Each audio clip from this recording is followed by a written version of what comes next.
effectively end Donald Trump's reign and his administration. I'm going to explain to you what that is. It is not states actually seceding from the Union, but maybe first we'll just kind of contextualize it.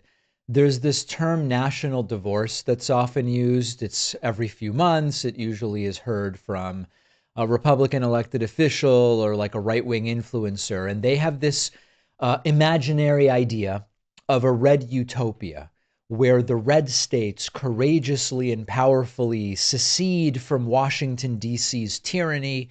They go out on their own and they make this incredible, flawless, perfect society made up of places like Texas and Mississippi and Louisiana. Okay.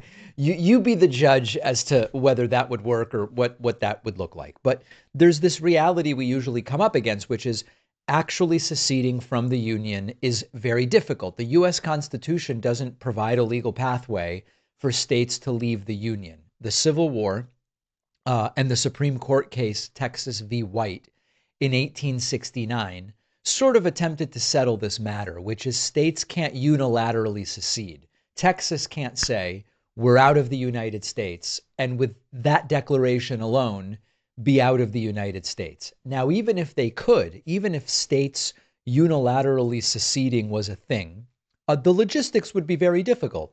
Who gets the military bases? Who assumes the national debt or portions thereof? How do you divide up infrastructure? How do you divide up trade routes? What about water rights that flow from one state to another? So there might be individual answers to each of those things, but the bigger story is the secessionists talk about walking away from the United States, but they never deal with how you disentangle the electric grid, the interstate highway system, and so many of these other things. And then you've also got the human side, which is that you would have tens of millions of Americans living in politically opposite states from their own party preference. So like Texas secedes and becomes part of Red America.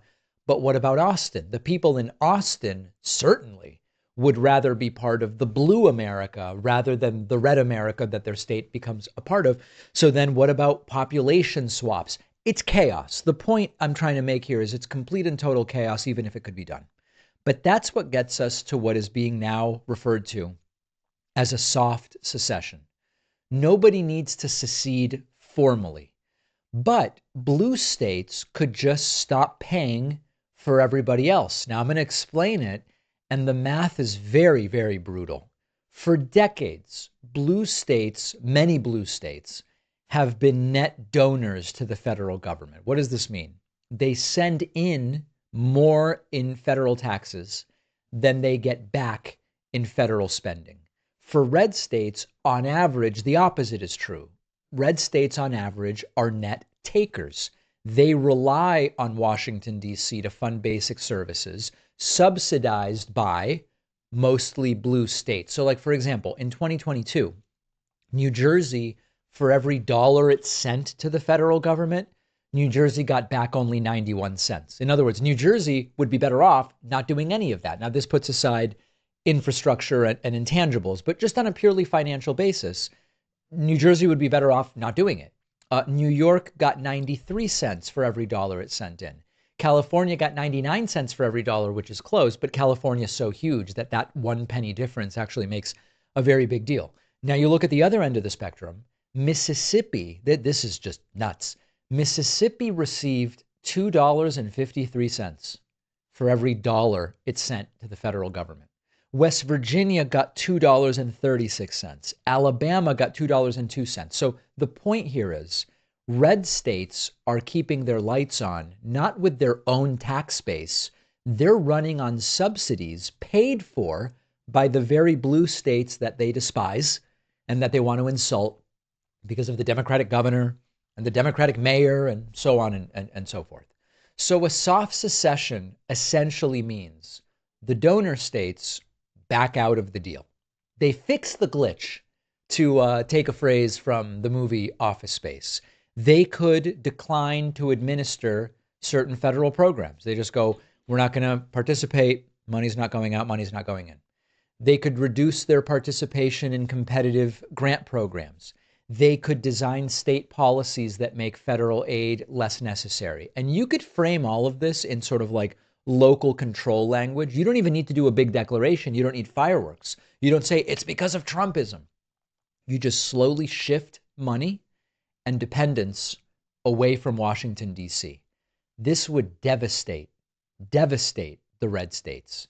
Without the federal cash, the red states would face budget shortfalls. They would see further cuts to already disastrous education systems, cuts to healthcare, degraded infrastructure, cuts to emergency services. And unlike the blue states that have the tax base themselves, they have more diversified economies on average, they would not be able to replace those dollars. And the irony here is a hard to miss one. The states that really loudly yell about freedom from the tyranny of DC are the ones that can't afford that freedom. They don't have the money for it. They don't have the tax base for it. And if blue states called their bluff, wouldn't be a civil war. It wouldn't be any formal secession. It would just be a calculated financial unplugging. Now, what are the possible problems with this? One problem is there are many federal dollars that come with strings attached. If a state wants the money, it has to follow certain federal rules, like Medicaid coverage rules, or to get road funds, your highway speed limits have to be in compliance, this sort of thing. A state can deal with that by just saying no thanks to the money. It's legal, but the state does have to replace those funds. That can be expensive. So that's contention number one. Number two, there's federal preemption. In some areas, federal law overrides state law. State laws can't block or contradict certain federal laws, even if they want to, like air traffic control, I think would be an example.